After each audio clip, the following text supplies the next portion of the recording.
बंगलौर जयानगर में वाणी चल रही थी। 22 मार्च 1967 तीसरे पेज के आदि में बात चल रही थी। बाप के साथ योग रखें तो आत्मा में रोशनी आ जाए। क्या रोशनी? बाप के साथ योग रखने से रोशनी आती है। स्थूल दुनिया में रोशनी देने वाला कौन है?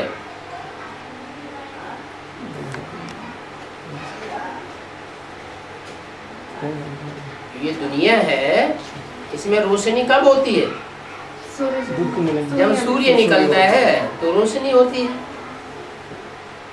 क्योंकि सूर्य का संग मिलता है तो आंखों में रोशनी जगमगाती है, चारों तरफ उजेला हो जाता है। ऐसे ही ये जो ब्राह्मणों की संगम की दुनिया है, इसमें जिनका बाप ज्ञान सूर्य के साथ योग लग जाए तो आत्मा रोशनी में आ जाए। योग में ना रहने के कारण अंधेरा हो गया है। किसके साथ योग में न रहने के कारण? ज्ञान सूर्य बाप के साथ योग में न रहने के कारण अज्ञान का अंधेरा हो गया है। ज्ञान सूर्य बाप के साथ योग नहीं है तो किसके साथ योग रहा?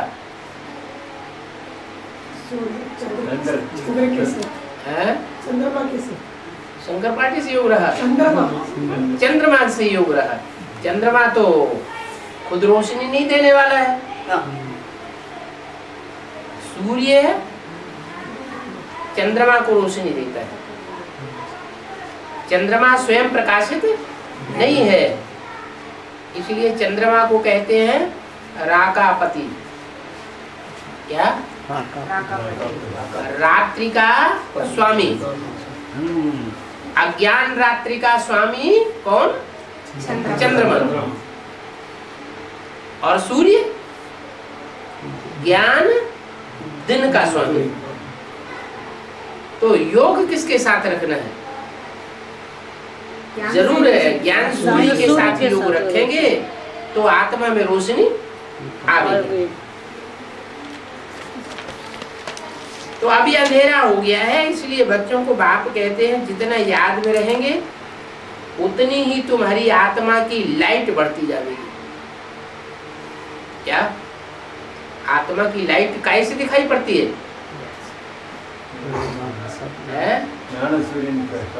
नहीं, आत्मा की लाइट, जिस आत्मा में लाइट बढ़ेगी, ज्ञान सूर्य के संग से, याद से लाइट बढ़ेगी, उसकी रोशनी कैसे दिखाई पड़ेगी? हाथों से दिखाई पड़ेगी, पांव से दिखाई पड़ेगी, आंखों से दिखाई पड़ती है। चेहरे में वो तेज दिखाई पड़ता है तो लाइट तुम्हारी आत्मा की बढ़ती जाएगी। जैसे पेट्रोल का निशान रहता है ना, तो ये भी याद का मीटर है। क्या? याद का स्टॉक जिसका ज्यादा होगा तो वो मीटर बतावेगा कि इनकी आंखों में चमक आ गई है। याद से आत्मा प्योर बनती है, लाइट बढ़ती जाती है। याद नहीं करेंगे तो लाइट भी नहीं मिलेगी। लाइट मिलेगी याद से। विस्मृति में रहेंगे, याद नहीं करेंगे तो लाइट नहीं मिलेगी। याद से लाइट वृद्धि को पाती रहेगी। वो रोशनी आत्मा की बढ़ती जाएगी। याद न किया और कोई पाप कर्म, विकर्म, विपरीत कर्म कर लिया, श्रीमत के बरखिलाफ कर्म कर लिया तो लाइट कम हो जाएगी। क्या बात हुई? कर्म करने से क्या कनेक्शन हुआ?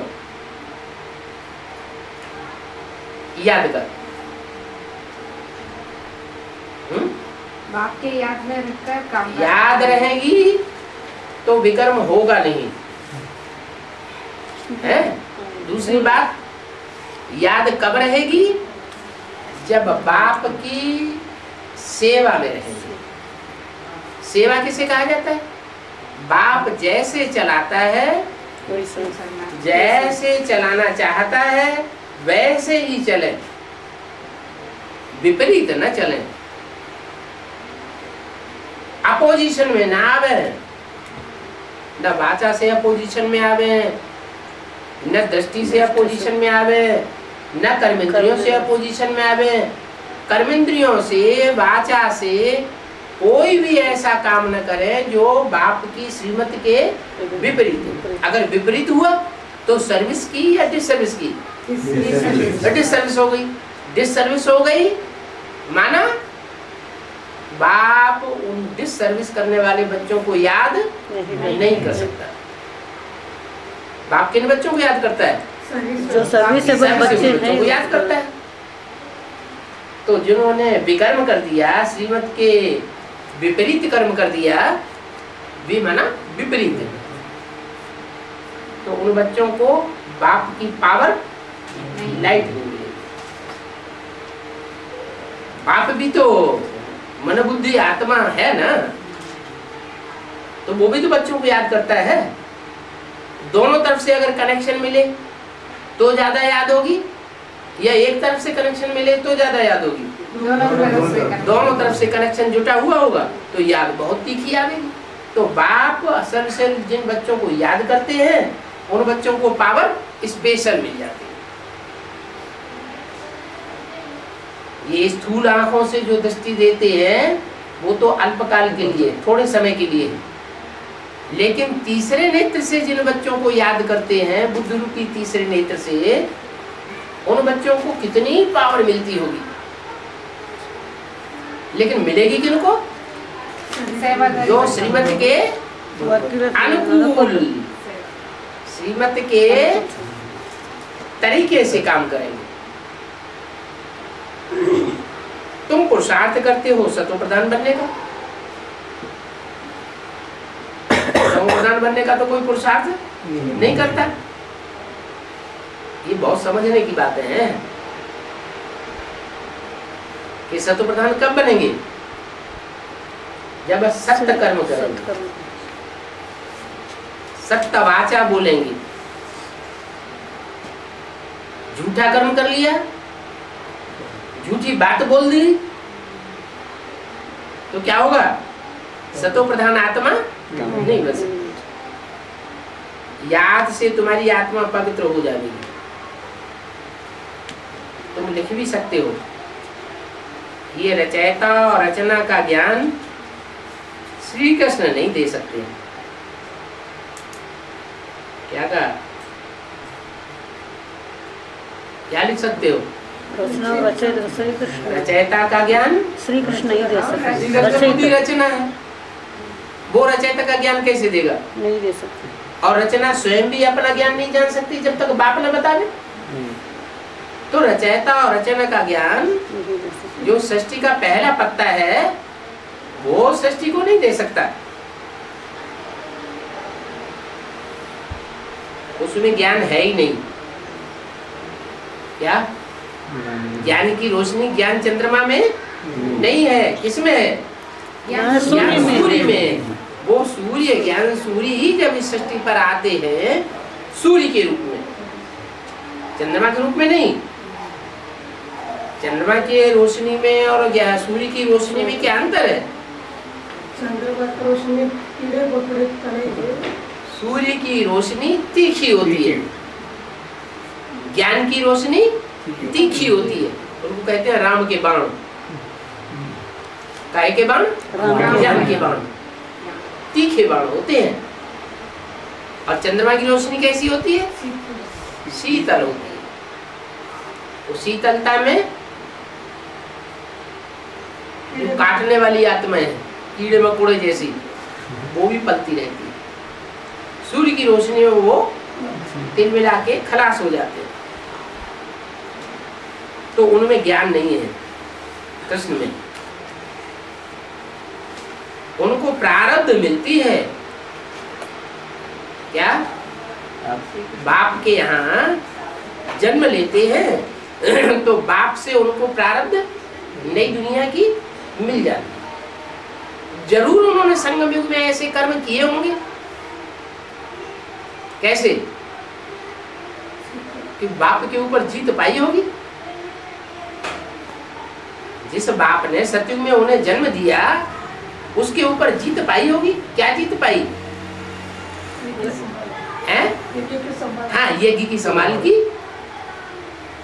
वो तो छोड़ के चला गया, फेल हो गया, और इन्होंने संभाल किया तो वो प्रारब्ध मिल गई। क्या? नई दुनिया की प्रारब्ध मिल गई। वो राम सीता वाली आत्माओं को उनका माँ बाप बन के बरी ढोनी पड़ती है। क्या? माँ बाप बनते हैं और उनके लिए नई दुनिया सारी तैयार करते हैं। कैसे तैयार करते हैं? चैन की बंसी बजा के तैयार करते हैं, या मारामारी की दुनिया में भाग दौड़ करके तैयार करनी पड़ती है? भाग दौड़ करके। मारामारी की दुनिया में भाग दौड़ करके कितनी मार काट की दुनिया होती है, हिंसक दुनिया, उसके बीच में रह करके श्री कृष्ण के लिए, श्री कृष्ण जैसे बच्चे के लिए नई दुनिया तैयार करते हैं। लेकिन कृष्ण में ज्ञान नहीं है। उस नई दुनिया की स्थापना करने का कृष्ण में ज्ञान नहीं है। वो प्रारब्ध तो पाता है। कृष्ण पूरे 84 जन्म लेते हैं। क्या? उनके जन्म कम नहीं है, पूरे 84 जन्म लेते हैं। ये भी लगा देना चाहिए कि अंतिम 84वें जन्म में कृष्ण की आत्मा फिर से ज्ञान ले रही। कौन से जन्म में? अंतिम 84वें जन्म में ज्ञान ले रही है कि ज्ञान दे रही है? कैसे? दादा लेखराज ब्रह्मा के तन से ज्ञान देने का निमित्त बना या ज्ञान लेने का निमित्त बना? कभी सुना नहीं, लेकिन ज्ञान बराबर समझा नहीं। हाँ, ज्ञान लिया और किसी ने समझा नहीं तो लिया न लिया बराबर हो गया। मुरली में तो बाबा बोलते हैं, मैं तुम बच्चों को सुनाने आता हूँ, ये तो बीच में ऐसे ही सुन लेता है। माना इसको नहीं सुनाने आता हूँ, ये कुछ नहीं समझेगा। मैं तुमको सुनाने आता हूँ, तुम समझदार हो, बुद्धिमान बाप के बुद्धिमान बच्चे बनते हो, डायरेक्ट बच्चे बनते हो। ये कोई डायरेक्ट बच्चा थोड़ी बनता। इसको ज्ञान सूर्य बाप से डायरेक्ट प्रारब्ध नहीं प्राप्त होती। शिव बाबा से इसको डायरेक्ट वर्षा मिलता है क्या? नहीं, नारायण से वर्षा मिलेगा। तो ये आत्मा, कृष्ण की आत्मा, दादा लेखराज की आत्मा अभी 84वें जन्म में फिर से माना पहले भी ज्ञान ले चुकी थी। फिर से का क्या मतलब? पहले लेके आज में भी ज्ञान ले चुकी थी बाप से। लिया था या नहीं लिया था? लिया था। और अभी फिर से ले रहे हैं। फिर से वो ज्ञान सूर्य बाप से ज्ञान ले रही है। फिर फर्स्ट नंबर में ये जाते हैं नई दुनिया में। बाप ने बताया है कि सतयुग में 9 लाख ही होंगे।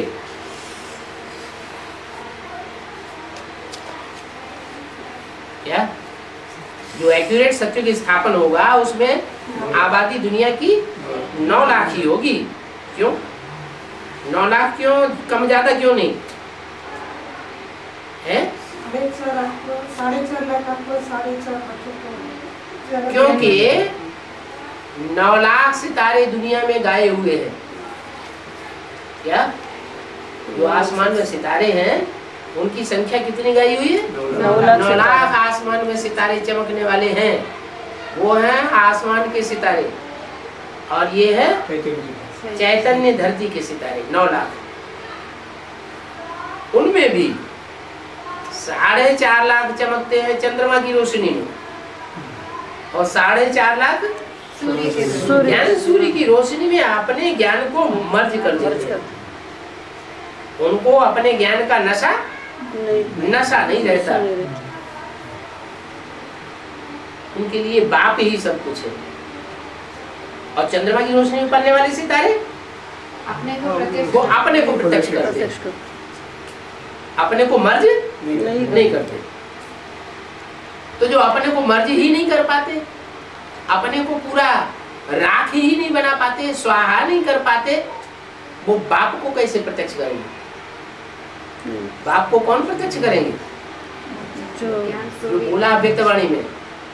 अब देखेंगे राख कौन बनते हैं और कितने बनते हैं, और कोटों में से एक, लाखों में से एक कौन निकलते हैं, वो भी देखेंगे। जो अपने देवान को राख बना दे, जैसे पांडवों का गायन है क्या, ऊंची स्टेज में जाकर गल मरे, अपने देवान को गला दिया। तो सतयुग में 9 लाख होंगे, वो फिर वृद्धि को पाते रहेंगे। उन 9 लाख में दास दासियां भी तो होंगी ना, सारी प्रजा ही प्रजा होगी, और प्रजा में दास दासियां भी होंगी। जो पूरे 84 जन्म लेते हैं ऐसी दास दासियां भी होंगी क्या? दास दासियां भी कोई कम नहीं होंगी। कहेंगे इन्होंने पूरे 84 जन्म लिए, 84 जन्म ही जास्ती से जास्ती गिने जाते हैं। जो अच्छी रीति परीक्षा पास करेंगे वो तो पहले पहले आवेंगे, और जिन्होंने अच्छी रीति परीक्षा पास नहीं की है, कुछ कम मार्क्स पास किए हैं, वो बाद में आते जाएंगे। जितना देरी से जावेंगे, जितना देरी से दुनिया में, नई दुनिया में जावेंगे, उतना मकान पुराना तो कहेंगे ना। क्या एक जन्म के बाद कोई आता है तो कहीं 83 जन्म, 100-150 साल कम हो गया, माना मकान पुराना हो गया। नया मकान बनता है, कोई भी नया मकान बनता है तो दिन प्रतिदिन उसकी आयु कम होती जाती है। नए मकान बनने के बाद उसकी आयु बढ़ती है या घटती है? घटती जाती है। कोई नया मकान बनावे तो कहेंगे 2-3 वर्ष तक चलेगा, आखिरी वो मकान सड़ ही जाता है। वहां तो सोने के महल बनते हैं, कहाँ? नई दुनिया में। नई दुनिया में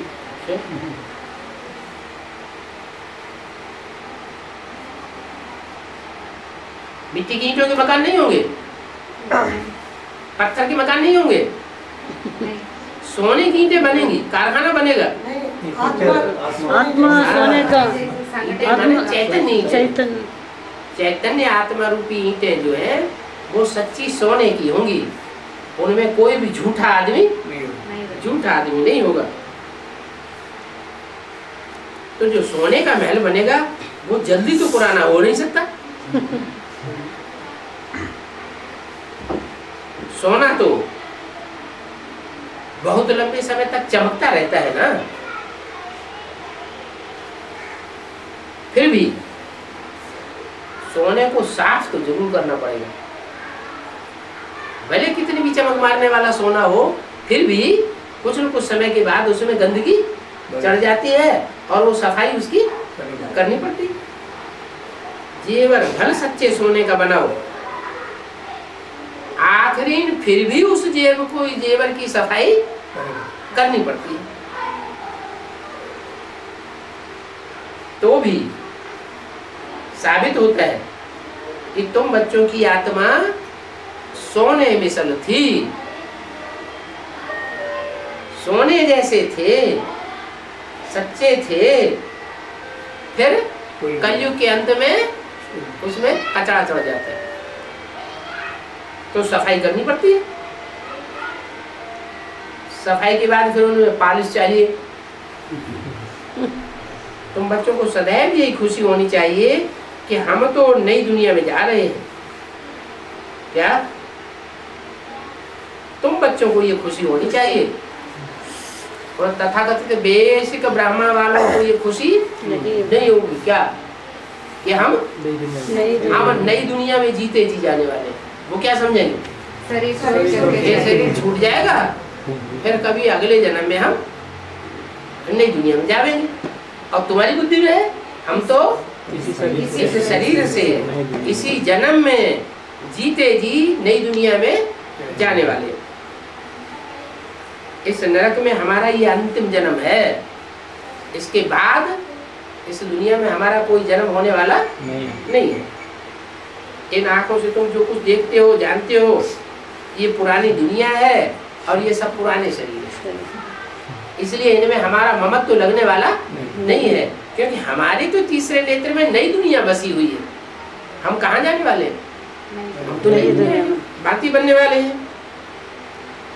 अभी हमको सतयुग की नई दुनिया में नया शरीर लेना है। 5 तत्व भी नए बन जाएंगे।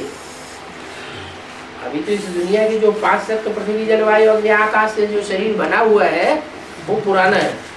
नई दुनिया में शरीर भी हमारा कंचन काया 5 तत्वों से सात्विक बनेगा। तो ऐसे ऐसे अंदर में विचार सागर मंथन चलना चाहिए।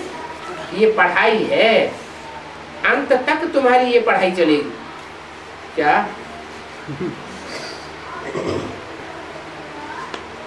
उनकी पढ़ाई तो फिनिश हो गई, किनकी? कृष्ण की। और कृष्ण के जो भी फॉलोअर हुए अंतिम जन्म में, दादा लेखराज और दादा लेखराज के जो भी फॉलो करने वाले हैं, उनकी तो पढ़ाई फिनिश हो गई। लेकिन तुम्हारी पढ़ाई अंत तक चलती रहेगी। जब तक जीना है तब तक तुम ज्ञान जल पीते रहे। पढ़ाई बंद हुई, जैसे ही तुम्हारी पढ़ाई बंद हुई तो विनाश हो जाएगा। क्या? तो पढ़ाई चलते रहना अच्छा है या पढ़ाई बंद होना अच्छा है? पढ़ाई चलते रहना क्या अच्छा है? चलते रहना अच्छा है बाबा। पढ़ाई चलती रहे। अच्छा नहीं बाबा, जल्दी जल्दी नई दुनिया जाना है, इसलिए पढ़ाई खत्म होना जल्दी जल्दी जल्दी नई दुनिया में जाना है, इसलिए पढ़ाई खत्म होनी चाहिए ताकि बाबा भाग जाए। बाबा को भगाने का। जल्दी पढ़ाई बंद होगी तो विनाश हो जाएगा। तुमको स्टूडेंट अपने को समझकर ईश्वरीय पढ़ाई की खुशी में रहना चाहिए। क्या खुशी में रहना चाहिए? कि हमको भगवान पढ़ाते हैं। उन तथाकथित ब्राह्मणों को भगवान नहीं पढ़ाते। उनको कौन पढ़ाते हैं? उनको मनुष्य गुरु दीदी दादी दादा देहधारी पढ़ाते हैं, और हमको भगवान पढ़ाते हैं। ये खुशी कोई कम थोड़ी है, ये तो बहुत ऊंची खुशी है। परंतु ये भी जानते हो कि साथ साथ पढ़ाई के साथ साथ माया हमसे उल्टे काम भी करवा देती है। पढ़ाई तो हम ऊंची पढ़ रहे हैं, लेकिन माया भी पीछे लगी हुई है। वो माया क्या करती है? वो माया जो है वो हमसे उल्टे काम करवा देती है। 5-6 वर्ष पवित्र रहते हैं, फिर माया गटर में डाल देती है। पढ़ाई तो हम ऊंची पढ़ते हैं, वो ऊंची पढ़ाई का प्रभाव ये होता है 5-6 साल तक भी हम अच्छे से चलते हैं, पवित्र रहते हैं, फिर माया गिरा देती। हम गिरा हूं, ये भावना पैदा हो जाती है। एक बार गिरे फिर वो अवस्था नहीं बन पाती। जैसे कि 5 मार से नीचे गिर जाते हैं,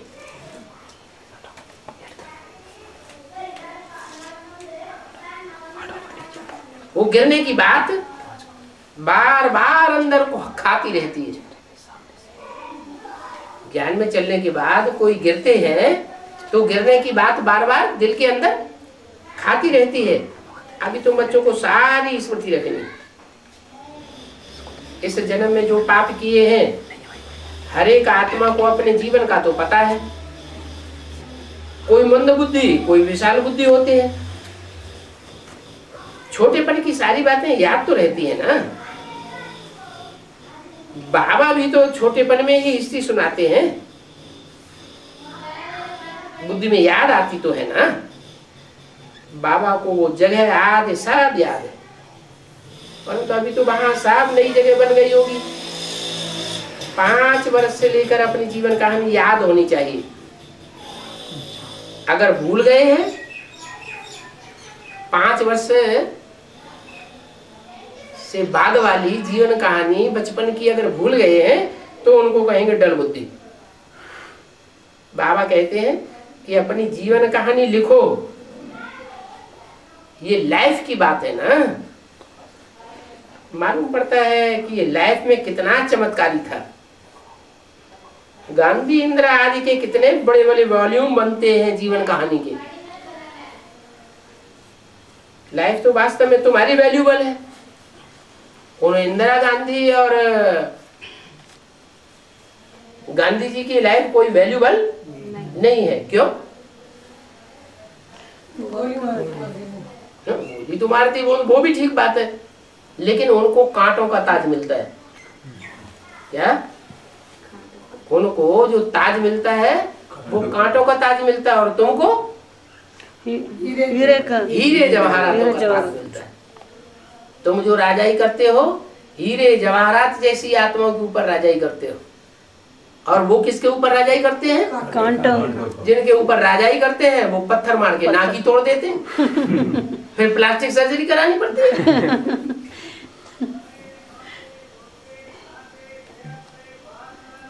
तो लाइफ तो वास्तव में तुम्हारी वैल्यूबल है। तुम लोगों के आगे तो और कितने बड़े बड़े वॉल्यूम बनते हैं। लाइफ तो वास्तव में तुम्हारी वैल्यूबल। तुम लोगों के आगे कोई की भी लाइफ बर्थ ना टिपेनी है। तुम्हारी नजर में तो वो कोई लाइफ नहीं है। वंडरफुल लाइफ तुम्हारी ये है, ये है मोस्ट वैल्यूबल लाइफ। अमूल्य जीवन है। क्या? अमूल्य जीवन। अमूल्य क्या होता है? चांदी, सोना, हीरा क्या मूल्य होता है? हीरे की भी कीमत होती है, लेकिन कोई कोई हीरा ऐसा होता है जिसकी कीमत कोई आंक ही नहीं सकता। कौन सा हीरा? कोहिनूर हीरा ऐसा है जिसकी आज तक कोई कीमत आंक नहीं सका। तो तुम्हारी जीवन अमूल्य हुई ना। तुम्हारे इस जीवन की वैल्यू नहीं कही जा सकती। इस समय तुम बहुत सर्विस करते हो। ये लक्ष्मी नारायण तो कुछ भी सर्विस नहीं करते हैं। कौन से लक्ष्मी नारायण? जो सत्युग के लक्ष्मी नारायण है, राधा कृष्ण के जन्म रूप में जन्म लेकर के प्रिंस बनते हैं, फिर बड़े होकर नारायण बनते हैं। उनकी तो कुछ भी वैल्यू नहीं है। क्यों? वो शरीर छोड़ दिया। नहीं, शरीर भी छोड़ दिया। सत्युग में जो लक्ष्मी नारायण जन्म लेंगे वो कोई की सेवा नहीं करें, विश्व का कल्याण नहीं करेंगे। वो कोई सेवा नहीं करते, इसलिए उनकी कोई वैल्यू नहीं है। तुम्हारी लाइफ बहुत वैल्यू है। जबकि औरों की भी ऐसी जीवन बनाने की तुम सर्विस करते हो तो गायन लाइफ तुम्हारी लाइफ हो जाती है। वैष्णो देवी का भी मंदिर है ना। मंदिर किस बात की यादगार है? हाँ, मंदिर जो बना है वो प्योरिटी की यादगार है कि मंदिर में वो वैष्णो देवी की कितनी पूजा होती है, कितना बड़ा मेला लगता है। अभी तुम सब वैष्णव। मनुष्यों की तो ये भी बुद्धि नहीं चलती है कि एक ही सिर्फ वैष्णव थोड़ा ही होगा।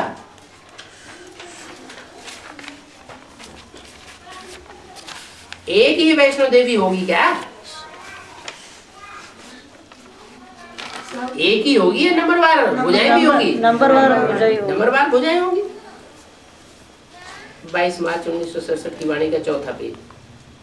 वैष्णव माना कि तुम पवित्र बन गए, विष्णु की औलाद बन गए। विष्णु माना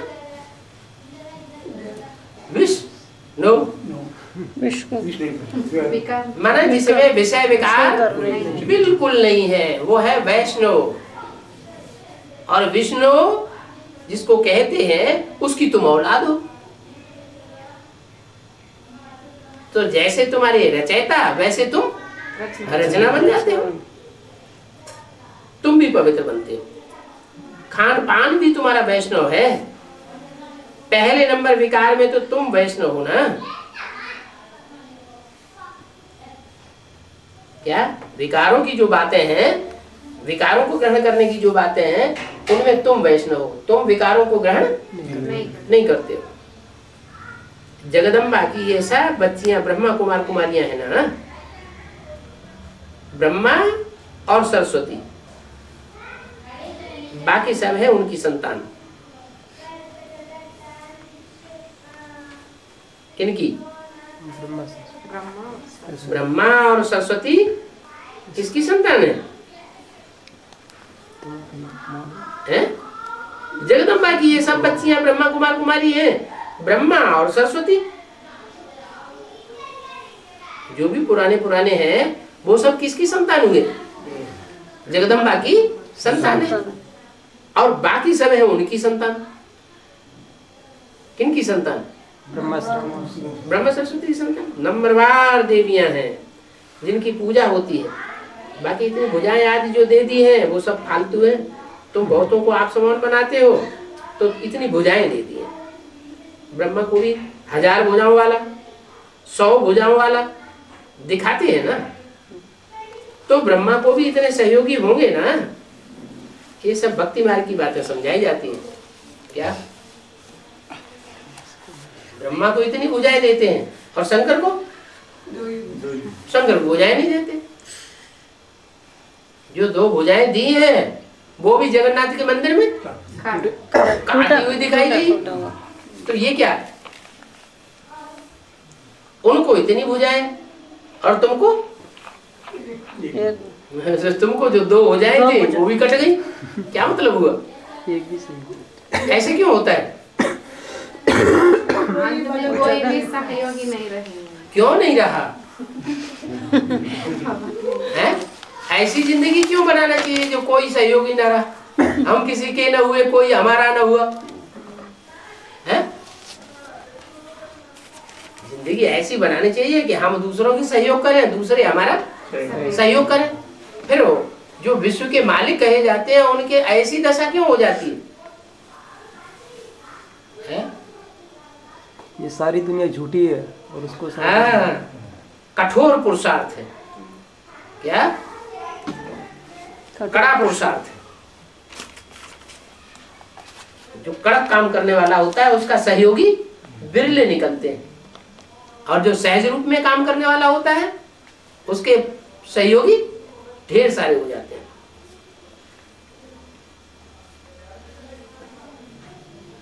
तो तुम जानते हो कि ब्रह्मा को कितनी भुजाएं हैं। इतनी भुजाएं होने का राज क्या है? सब सहयोगी। उनका पार्ट है सहज पुरुषार्थ करने का पार्ट, और तुम्हारा है कठोर पुरुषार्थ करने का पार्ट। तुम जो पुरुषार्थ करते हो, जितनी ऊंचाई का पुरुषार्थ करते हो, उतना पुरुषार्थ कोई बिरले ही करें। ये सब भक्ति मार्ग की बातें हैं। 100 भुजाएं, 1000 भुजाएं जो दिखाई जाती हैं वो बाप समझाते हैं। बाप कहते हैं कि दैवी गुण धारण करने हैं, किसको भी दुख नहीं दो, उल्टा सुल्टा रास्ता बताकर कोई का सत्यानाश नहीं करो। क्या अपने स्वार्थ के लिए क्या करते हैं? दूसरों को उल्टा रास्ता बता देते हैं। एक ही मुख्य बात समझानी चाहिए, बाप को याद करो और वर्षे को याद करो। बस बैज पर ये बात समझाओ। बैज में एक तरफ है त्रिमूर्ति शिव और दूसरी तरफ है वर्षा लक्ष्मी नारायण। दोनों की अच्छी तरह समझाने दो और लंबा लंबा समझाने की दरकार नहीं। कोई जरूरी नहीं कि 4-5 चित्रों पर समझाना है। कोई को निश्चय बैठाने के लिए 2 चित्र ही काफी है जो बैज में दिए हुए हैं। कौन सा बैज? वो प्लास्टिक का स्टील वाला बैज है? बैज कौन सा चैतन्य है? जड़ बैज नहीं। जड़ बैज की जानकारी बुद्धि में होगी तो दूसरों को जड़ बैज ही समझा देंगे। और जो चैतन्य बैज है, ब्रह्मा का पार्ट किसका है चैतन्य में, विष्णु का पार्ट इस दुनिया में किसका है वर्तमान में, और शंकर का पार्ट इस समय कौन बजाय रहा है, ये बात, ये बैज है, ये त्रिमूर्ति शिव की जानकारी तुम्हारी बुद्धि में होगी तो तुम दूसरों को भी दे सकोगे। तो ये त्रिमूर्ति शिव का बैज बुद्ध रूपी पॉकेट के अंदर पड़ा हुआ हो। कभी बोला मुरली में कि बैज पॉकेट के बाहर हो है? लेकिन तथाकथित ब्राह्मण क्या करते हैं? बाहर बैज को बाहर लटकाते लगाते हैं। बाहर लटकाने की बात नहीं है, ये है पॉकेट के अंदर रखने की बात। मुरली में जहां कहीं बोला पॉकेट में पड़ा रहे, पॉकेट में पढ़ा रहे, वो भी स्थूल पॉकेट समझ लेते हैं। है कौन सी पॉकेट? बुद्धि रूपी पॉकेट में ये त्रिमूर्ति शिव की जानकारी बुद्धि में अच्छी तरह बैठी हुई होनी चाहिए। और दूसरी तरफ लक्ष्मी नारायण का क्या पार्ट होता है, कैसे वो पार्ट मिलता है, कैसे वो विश्व के मालिक बनते हैं, वो वर्षे की बात भी समझानी। तो बैठ पर समझाओ। बाबा ने समझाया है कि मेरे भक्तों को समझाओ। क्या? मेरे भक्तों को समझाओ। जो मेरे भगत हैं उनको समझाओ, देवताओं के भक्तों को नहीं, देवियों के भक्तों को नहीं। जो रावण जैसे राक्षसों के भगत हैं उनको भी नहीं, धर्म पिताओं के भक्तों को नहीं। किसको समझाओ? जो मेरे भगत हैं। मेरे भगत का क्या मतलब? भगवान आकर के वारिसदार बच्चे बनाता है कि भगत बनाता है? बच्चा तो ये कोई कहा मेरे भक्तों को समझाओ? तो बेसिक नॉलेज नहीं, मेरे भगत जो सुप्रीम सोल बाप इस सृष्टि पर आते हैं वो तो वारिसदार बच्चे ही बनाते हैं, लेकिन जिसमें प्रवेश करते हैं उसकी प्रजा भी बनती है, उसके वारिसदार बच्चे भी बनते हैं, उसके दास दासी भी बनते हैं और उसके भगत भी बनते हैं।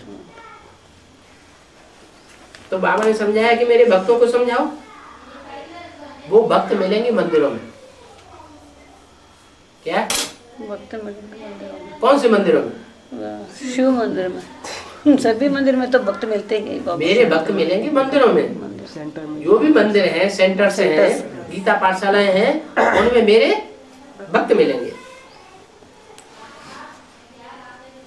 शिव के मंदिर में जाओ,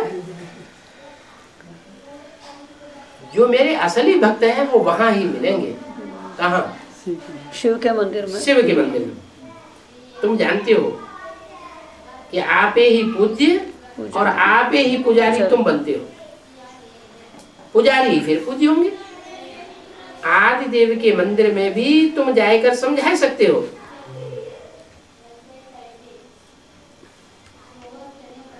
ये प्रजापिता ब्रह्मा है। कौन? आदिदेव। तुम आदिदेव है, पुरुष है, पुराण है। कौन है आदिदेव? किसका मंदिर होता है जिसे आदिदेव कहते हैं? जैनी लोग कहते हैं आदिदेव, आदिनाथ। आदिनाथ किसको कहते हैं? शंकर। जो नगन चित्र दिखाए गए हैं, नगन चित्र शंकर, वो निराकारी स्टेज की यादगार, वो आदिदेव है। समझाओ, ये प्रजापिता ब्रह्मा है। क्या? ब्रह्मा सिर्फ नहीं है, कौन है? प्रजापिता ब्रह्मा है। तो इनकी प्रजा कहाँ है? तुम ब्रह्मा कुमार कुमारी अभी प्रैक्टिकल में प्रजा बन रहे हो ना। किसकी? प्रजापिता ब्रह्मा की। वो ब्राह्मण थोड़ा ही जानते हैं कि हम प्रजापिता ब्रह्मा की संतान हैं। वो ब्राह्मण क्या जानते हैं? हम ब्रह्मा की संतान हैं। उनकी पैदाइश किससे हुई? ब्रह्मा से। दीदी दादी दादाओं से संतान पैदा हो रही है। उनकी पैदाइश उनकी किससे हो रही? बाजार बुझाए ब्रह्मा से। दीदी दादियों के द्वारा उनकी पैदाइश हो रही है ना। कोई ऐसा तो होता नहीं है कि कोई नया नया जाकर के गुलजार दादी की सभा में जाके बैठ जाए जहाँ ब्रह्मा पढ़ाता है। ऐसा तो होता नहीं। माने पहले पहले संदेश किससे लेते हैं? कोई भी दीदी दादी दादा या कोई भी ब्राह्मण होते हैं तथाकथित तो ब्राह्मणों संदेश लेते हैं। वैसे वो कहते हैं ब्रह्मा की संतान है, लेकिन उनसे पूछो तुम्हारा ब्रह्मा कहाँ है तो कहेंगे सूक्ष्म मतन में है। ब्रह्मा सूक्ष्म मतन में। तुम यहाँ कहाँ से आ गए? जाओ सूक्ष्म मतन। वो कहेंगे ब्रह्मा तो हमारा होकर गया है। क्या? ब्रह्मा तो होकर गया था हमारा ब्रह्मा जिसकी हम संतान है, वो पहले होकर गया है। अच्छा, तुम कहेंगे शिव बाबा और ब्रह्मा बाबा होकर नहीं गए हैं, अभी भी हाजिर हैं। तुम क्या कहेंगे? शिव बाबा। तुम कहेंगे शिव बाबा और ब्रह्मा बाबा अभी भी हाजिर हैं। शिव बाबा का तो विरुद्ध है, साथ चलेंगे, साथ रहेंगे, साथ श्वासों श्वास अंत तक निभावेंगे, खेलेंगे, खाएंगे, पिएंगे, सोएंगे, सब साथ साथ करेंगे अंत तक। अब तुम कहते हो हमारा ब्रह्मा चला गया। अरे चला नहीं गया, हमारा ब्रह्मा तो हमारे साथ है और हाजिर है। तुम कहेंगे हाजिर है और वो कहेंगे चला गया। हाँ, वो ब्रह्मा हो करके गया। अजमेर में भी ब्रह्मा के मंदिर में तुम अच्छी रीत समझा सकते हो। क्या समझाने के लिए कहाँ जाओ? अजमेर। कौन से अजमेर में? माउंट आबू। वो भक्ति मार्ग वाले अजमेर में? ठेठ भक्ति मार्ग वाला अजमेर है या ब्राह्मणों की दुनिया का जो अजमेर है? ब्राह्मणों की दुनिया का जो अजमेर है, जहाँ ब्रह्मा की मूर्ति रख करके उसकी पूजा करते हैं। वो दूर दूर तीर्थों से भगत लोगों को बुला बुला के लाते हैं, वहां जाकर के समझाओ, अच्छी रीति समझाओ। ब्रह्मा के मंदिर में जाकर के पूछो प्रजापिता ब्रह्मा कहाँ है, जिनकी तुम संतान हो, वो तो बताओ। वो तो इधर उधर करे तो कहो तुम तो भिखारी हो। वो तो निर्विकारी है। कौन? प्रजापिता ब्रह्मा तो निर्विकारी है और तुम तो विकारी हो। विकारियों को बाप आकर नाली दे रहे हैं। शिव बाबा ने रुद्र की रचा है। क्या रचने वाला कौन है? रुद्र यज्ञ रचा है, फिर उसका शिव बाबा यज्ञ नाम क्यों नहीं दिया? रुद्र यज्ञ नाम क्यों दिया? क्योंकि जब यज्ञ रचा उस समय उसने रौद्र रूप धारण किया। स्थापना के साथ साथ यज्ञ कुंड से विनाश ज्वाला प्रज्वलित हुई। तो जिन्होंने विनाश ज्वाला प्रज्वलित की है यज्ञ के याद में, उन्हीं को विनाश ज्वाला संपन्न भी करनी पड़ेगी, उसकी अंतिम आहुति भी डालनी पड़ेगी। तो शिव बाबा ने जो रुद्र ज्ञान यज्ञ रचा है वो हम ब्राह्मणों को पढ़ाते हैं। तुम्हारे पास प्रदर्शनी में बहुत आवेंगे। कौन सी प्रदर्शनी? चैतन्य प्रदर्शनी में। ज्ञान रत्नों की जो प्रदर्शनी होगी उसमें भी आवेंगे, और तुम्हारे जो चैतन्य चित्र तैयार होंगे, क्या सबसे पहले कौन से चित्र तैयार होंगे? चैतन्य चित्र, लक्ष्मी नारायण। लक्ष्मी नारायण के चित्र तैयार होंगे, त्रिमूर्ति के चित्र तैयार होंगे। होने हैं कि नहीं होने? त्रिमूर्ति का चित्र अगर तैयार नहीं होगा तो ये झंडा कैसे बन गया? इस त्रिमूर्ति की यादगार में झंडा का गीत गाते हैं ना, विश्व विजय करके देख लो। कपड़े का झंडा विश्व विजय करता है क्या? चैतन्य कोई चैतन्य वस्त्र है शरीर रूपी, जो सारे विश्व के ऊपर विजय प्राप्त करते हैं। तो तुम्हारे पास उस चैतन्य प्रदर्शनी में ढेर आवेंगे। जड़ चित्रों की प्रदर्शनी की बात नहीं, वो तो एडवर्टाइजमेंट कर करके बुलाते हैं, पंपलेट छपाते हैं, अखबारों में एडवर्टाइजमेंट डालते हैं, रेडियो में एडवर्टाइजमेंट डालते हैं, तब आते हैं। तुम्हारे पास तो ऑटोमेटिक आते जाएंगे जब तुम्हारे चैतन्य चित्र तैयार हो जाएंगे, बहुत आवेंगे। मंदिरों में भी बहुत सर्विस हो सकती है, क्योंकि मंदिर तो यादगार है, परंतु मंदिरों में सर्विस करने के लिए कोई जाता ही नहीं है। क्या मंदिर में सर्विस करने के लिए कोई नहीं जाता? वेद की ब्राह्मणों की दुनिया के मंदिर है, उसमें कोई सेवा करने जाता है? अभी नहीं जाता। कोई जा रहा है? इस क्लास में कोई बैठा है? जाता है? हैं? जाते ही नहीं लोग। बाबा तो कहते हैं जाना है, जाना है लेकिन जाते क्यों नहीं है? ओ मंदिरों के पंडे पुजारी बड़े साते रहते हैं।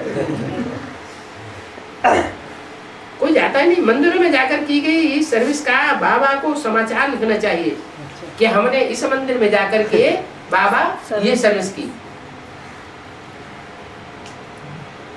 फिर बाबा भी वाणी में समझाते हैं सर्विस की बहुत महिमा है, परंतु ऐसा समाचार कोई मुश्किल देते हैं क्या कि हमने इस मंदिर में जाके सेवा की। बैज पर जाकर के समझाना चाहिए क्या? जो बुद्ध रूपी पॉकेट में चैतन्य त्रिमूर्ति शिव का बैज पड़ा हुआ है, लक्ष्मी नारायण का बैज पड़ा हुआ है, जो जानकारी बुद्धि रूपी पॉकेट में है, वो वहां मंदिर में जाकर के उन भक्तों को समझाना चाहिए। प्रजापिता ब्रह्मा सो तो जरूर मनुष्य होगा। प्रजा कहाँ होती है? मनुष्य सृष्टि पर प्रजा होती है या देवताई सृष्टि पर प्रजा होती है? मनुष्य दृष्टि पर होती तो दोनों जगह क्या, लेकिन भगवान आते हैं कलयुग के अंत में। सतयुग त्रेता में उनको आने की दरकार, देवताओं की दुनिया में आने की दरकार नहीं है। वो जब आते हैं तो कलयुग के अंत में सारी मनुष्य सृष्टि प्रजा ही प्रजा होती है। प्रजा का ऊपर प्रजा का राज्य हो जाता है। तो सारी मनुष्य सृष्टि जो प्रजा है उसका कोई पिता भी तो होगा ना, वो भी तो मनुष्य होगा। मनुष्यों का पिता मनुष्य। परम पिता परमात्मा ने ब्रह्मा विष्णु शंकर को रचा। कहां से रचा? कोई ऊपर से रच के लाए क्या? इसी साकार सृष्टि में से कोई 3 श्रेष्ठ आत्माओं को चुना और उनके टाइटल तैयार हो गए। क्या? ये ब्रह्मा, ये विष्णु, ये शंकर। तुम बच्चे जानते हो कि इनमें प्रवेश करके तुम बच्चों को ज्ञान दे रहे हैं। किनमें प्रवेश करके? ब्रह्मा और प्रजापिता। ब्रह्मा में और प्रजापिता ब्रह्मा में प्रवेश करके तुम बच्चों को ज्ञान दे रहे हैं, स्वर्ग की स्थापना कर रहे हैं। कि सब बच्चे तो अच्छी रीति नहीं समझा सकेंगे क्या कि इनमें प्रवेश करके ज्ञान दे रहे हैं का मतलब क्या होता है? इनमें माना प्लूरल, बहुवचन। इनमें माने कौन? इनमें प्रवेश करके ज्ञान दे रहे हैं, माने अकेले ब्रह्मा में प्रवेश करके नहीं। प्रजापिता ब्रह्मा भी है तो ब्रह्मा भी है, दोनों में प्रवेश करके ज्ञान देते हैं। ब्रह्मा में प्रवेश करते हैं तो बेसिक नॉलेज देते हैं, और प्रजापिता ब्रह्मा में प्रवेश करते हैं तो एडवांस नॉलेज देते हैं। तो ये बातें अच्छी रीति सभी बच्चे नहीं समझा सकेंगे। बाबा जानते हैं कि बहुत डर बुद्धि बच्चे हैं। सर्विस करने वालों की ओर, सर्विस करने वालों की और सर्विस न करने वालों की भेंट तुम कर सकते हो। कौन सर्विसेबल है और कौन सर्विसेबल नहीं है। जो सर्विसेबल है उनको बाप याद करते हैं, और जो सर्विस नहीं करते हैं उनको कौन याद करते हैं?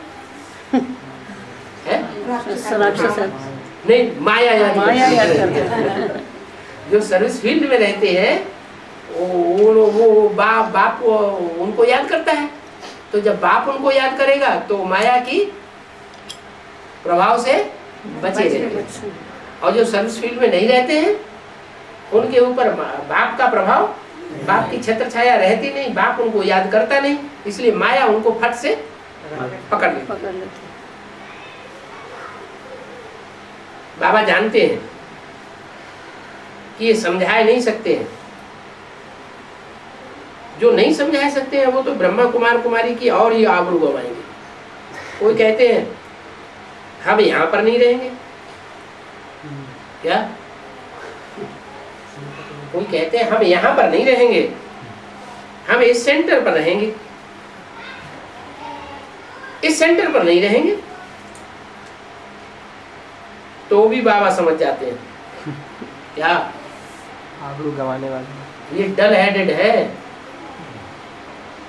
कुकवंशावली है, इनकी किसी देहधारी में प्रीति लगी हुई है। इसलिए कहते हैं हम इस सेंटर में नहीं रहेंगे, उस सेंटर में रहेंगे। तो डल हेडेड हुए ना। बच्चों को तो ऑल राउंड सर्विस करनी है, जहां पर भी सर्विस मिले वहां पर भी चले जाना चाहिए, लग जाना चाहिए। सेंटर छोड़कर तुम चली जाओगी, इसलिए ट्रांसफर करते हैं ना, तो मना कर देते हैं हम नहीं जाएंगे उस सेंटर पर। तुम सेंटर छोड़कर चली जाओगी तो क्या तुम्हारे बिना ये जिज्ञासु ढेर हो जाएंगे? नहीं, आपस में ही क्लास नहीं चला सकते हैं तो बाकी क्या रहा? तो जो कुछ भी अभी तक सीखा तो सब फेल हो गए।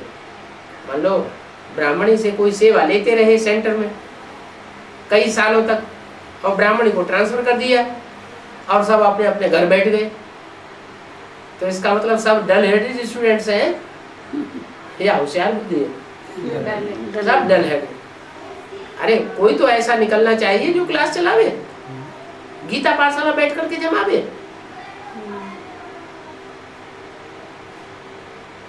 तो सीखा और क्या किया? विघ्न भी अनेक प्रकार के पड़ते हैं। अबलाओं पर कितने प्रकार के अत्याचार देखे जाते हैं, ये भी गाया हुआ है। हर एक बात में बड़ी समझ चाहिए। तुम कोई को भी खुदा का परिचय दे करके काम निकाल सकते हो क्या? कोई ईश्वरीय सेवा करानी है,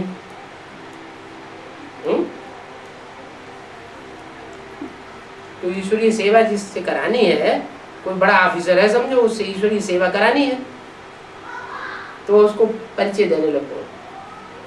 ईश्वरीय ज्ञान का परिचय देने लग पड़ेंगे तो भी वो खुश हो जाएगा और यज्ञ का काम कर देगा।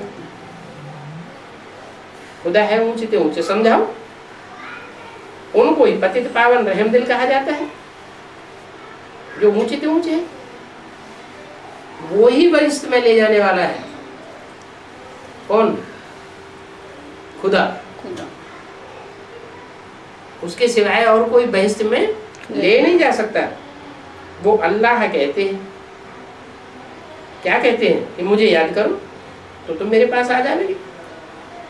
इस दुनिया से छूटने के लिए अल्लाह को याद करते हैं। सच में तो कोई याद नहीं करते हैं। सत्युग की तो स्थापना हो रही है, वहां कोई अल्लाह को याद नहीं करते, और यहाँ शैतानी राज्य में सब अल्लाह को याद करते हैं। उल्टा ही रास्ता बताने वाले नंबर 1 शैतान है। उल्टा रास्ता, क्या? उल्टा रास्ता बनाना नंबर 1 छोड़ता। सदगति करने वाले भगवान के लिए कह देते हैं कि वो कुत्ते बिल्ले सब में परमात्मा है, तो उल्टा ही रास्ता बताया ना, इसलिए उनका नाम हिरण्यकश्यप रखा है। क्यों उल्टा रास्ता बताते हैं? ये सब बातें बाप बैठ समझाते हैं, बुद्धि में भी नंबरवार ही बैठता है। जो समझते होंगे वो फिर दूसरों को समझाएंगे। ओम शांति।